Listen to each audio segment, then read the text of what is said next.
Jangan pernah menyerah. Jangan pernah menyerah pada apa yang benar-benar ingin Anda lakukan. Orang dengan mimpi besar lebih kuat daripada orang dengan semua fakta. Ini ungkapan dari Albert Einstein. Saat wabah penyakit menimpa suatu desa miskin di pinggiran pantai yang sudah banyak memakan korban orang meninggal. Adalah seorang pemuda yang gagah berani bernama John yang sebatang kara.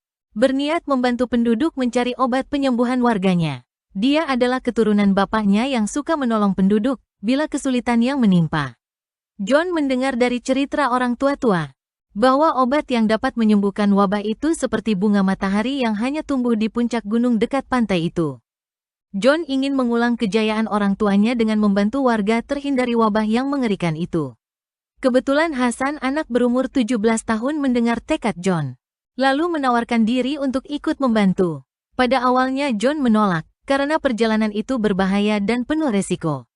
Belum lagi melewati hutan rimba yang terkenal angker dan ganas itu. Hasan beralasan bahwa dia adalah anak yatim piatu, ingin membantu mengurangi penderitaan penduduk. Setelah mereka berdua jelas ciri-ciri bunga itu dan tempat tumbuhnya, mereka bersiap mulai berangkat.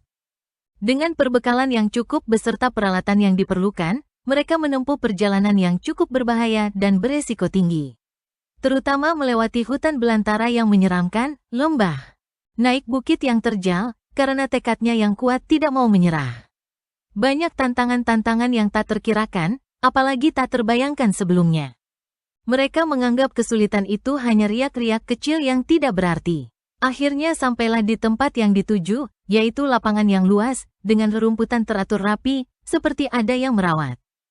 Anehnya tumbuh sebatang bunga matahari, sialnya kembang yang sudah layu. Bunga matahari itu sebagai obat mujarab tumbuh tergantung musimnya.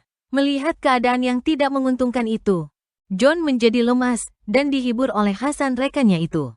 Mereka duduk di bawah pohon yang rindang, mengenang nasib yang tidak memihak padanya. Cukup lama mereka di bawah pohon itu mengenang kegagalannya dan berniat kembali ke desanya. Dengan langkah lunglai dan frustrasi menerima kegagalan itu. Turun dari puncak gunung yang sudah susah payah didakinya. Dalam perjalanan pulang, yang sangat menyedihkan itu, tiba-tiba di suatu persimpangan jalan menemukan seorang kakek tua.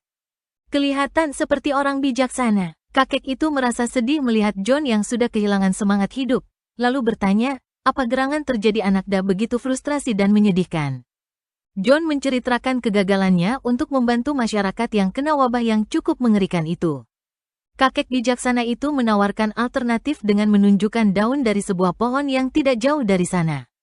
Kakek juga menjelaskan cara pemakaian dengan menjemur sampai kering. Setelah itu direbus, airnya diminum 3 kali sehari. Dan lagi daun itu berlimpah dekat pasraman sang kakek. Dengan solusi alternatif itu, John dan Hasan mulai semangatnya tumbuh kembali. Dia mengucapkan terima kasih, dan memohon bila kurang akan meminta kembali sesuai keperluan. Sesampainya di desa, John menemui kepala desa menyampaikan cara pengolahan obat wabah yang menimpa masyarakat saat itu.